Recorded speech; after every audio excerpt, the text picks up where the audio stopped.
अपने अंदर छुपी हुई मोस्ट पावरफुल थिंग को जानना और अपने आप को ये बताना कि आप कुछ भी कर सकते हैं, आप क्रिएटर हैं।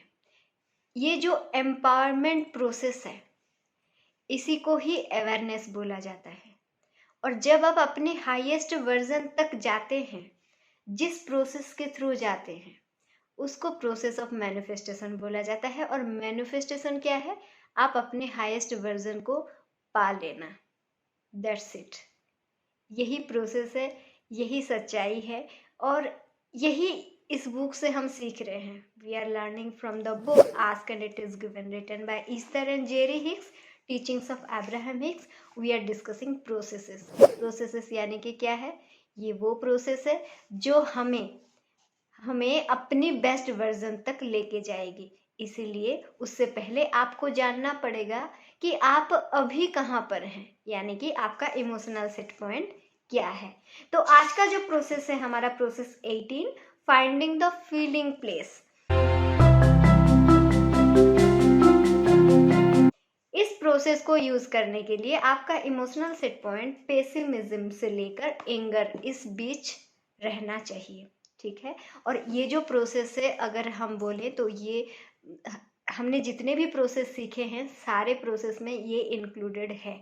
ये हार्ट ऑफ द प्रोसेस है और ये one of the most strongest process है। अगर आप इसको यूज़ करना सीख जाते हैं तो बहुत इजी हो जाएगा आपके लिए अपने हाईएस्ट वर्जन तक पहुंच जाने की। ठीक है। तो ये प्रोसेस क्या है, कब आपको यूज़ करना है? कभी भी, जब आप बेटर फील करना चाहते हैं, अपने रिलेशनशिप को बेटर बनाना चाहते हैं, अपने जो आपकी जो नेम फेम या फिर ये जो एरिया है, आपकी जो ग्रोथ का एरिया है, उसको अगर आप डेवलप करना चाहते हैं, अपनी हेल्थ में ग्रोथ चाहते हैं, अपने मनी में ग्रोथ चाहते हैं, तो आप इस प्रोसेस को यूज़ कर सकते हैं। तो दोस्तों, ये जो प्रोसेस है, इस प्रोसेस से ही पता चल रहा है कि फीलिंग प्लेस है ना।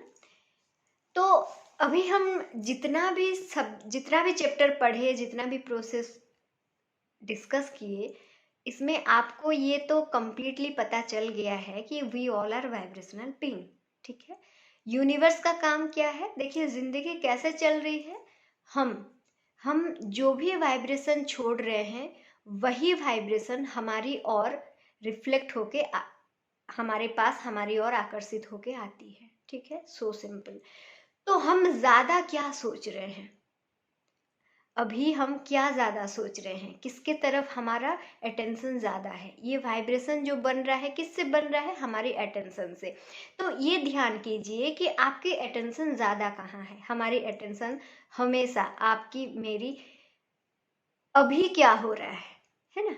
हम ज़्यादा चिंतित हैं हमारे प्रेजेंट को लेके, अभी को लेके, अभी के सिचुएशंस को लेके। ठीक है। अभी की यानी कि हम पूरी तरह से भी प्रेजेंट नहीं है, प्रेजेंट में नहीं है।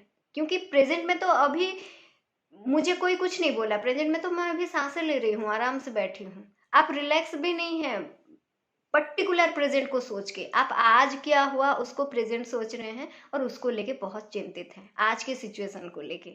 उसको प्रेजेंट नहीं बोला जाएगा। प्रेजेंट यानी कि नाउ, नाउ, दिस मोमेंट, ये प्रेजेंट होता है। ठीक है। लेकिन हमको लगता है कि आज है, यानी कि ये प्रेजेंट है। तो हम क्या सोच रहे हैं? आज के बारे में। तो जब हम ज्यादा आज के बारे में सोचते हैं, तो हमारे दिमाग में ये कम ही हम अटेंशन देते हैं कि सही में हमें क्या चाहिए। मान लीजिए आज अगर मेरे पास पैसा नहीं है, या फिर मुझे कुछ दिखा, मुझे पसंद आया, मैं नहीं खरीद पाई, तो मेरे दिमाग में ये फोकस में ज़्यादा रहता है कि मेरे पास पैसे नहीं है यार, मैं नहीं खरीद पाई।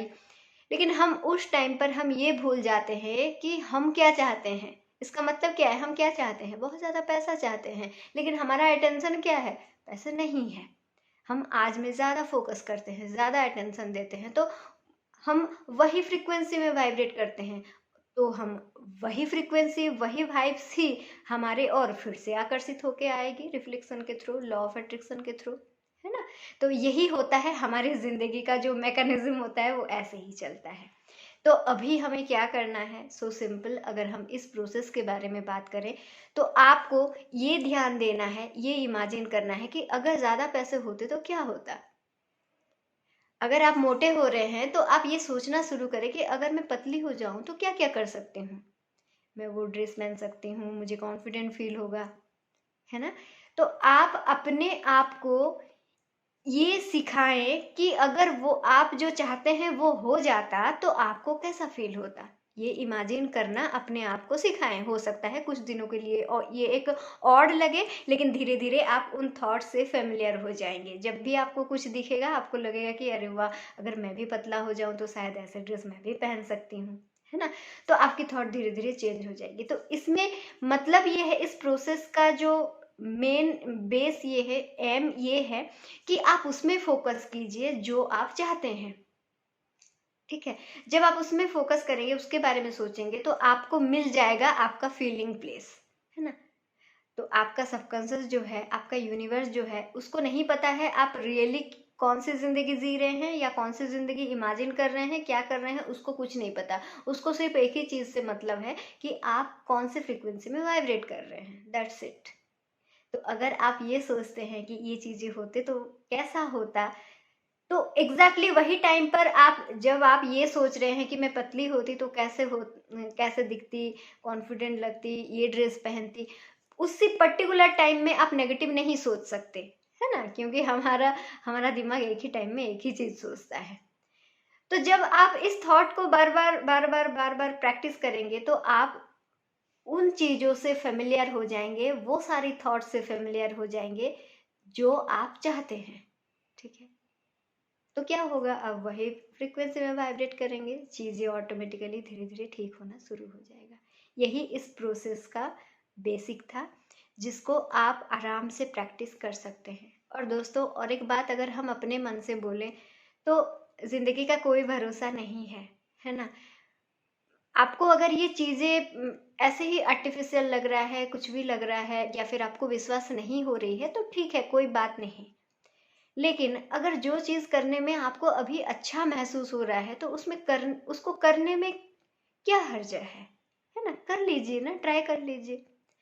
देखिए, आप बहुत चिंतित हैं पैसे को लेके, अगर एट द सेम टाइम आप ये सोचने लगते हैं कि अगर मेरे पास पैसा होता तो कितना अच्छा होता। देखिए, जब आप ये थॉट अपने अंदर डालेंगे तो आपको अच्छा महसूस होगी, आप अच्छा फील करेंगे। और इससे ज्यादा स्पेशल क्या हो सकता है, इससे ज्यादा जरूरी क्या है दुनिया में कि आपको अच्छा लगे, है ना।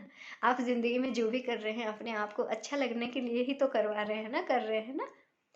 तो इस प्रोसेस को प्लीज प्रैक्टिस करते रहिए, बुक के थ्रू जरूर जाइए और सारे प्रोसेसेस को ध्यान दीजिए, अपने इमोशनल सेट पॉइंट के हिसाब से प्रोसेसेस को प्रैक्टिस कीजिए। और पार्ट 1 को भी अच्छे से पढ़िए ताकि आपको रियलाइज हो जाए कि you are the creator and you can create everything whatever you want. So इसी शुभकामना के साथ हम मिलते हैं नेक्स्ट चैप्टर में और एक नेक्स्ट बेहतरीन सा प्रोसेस के साथ। Till then, bye bye and thank you so much for watching.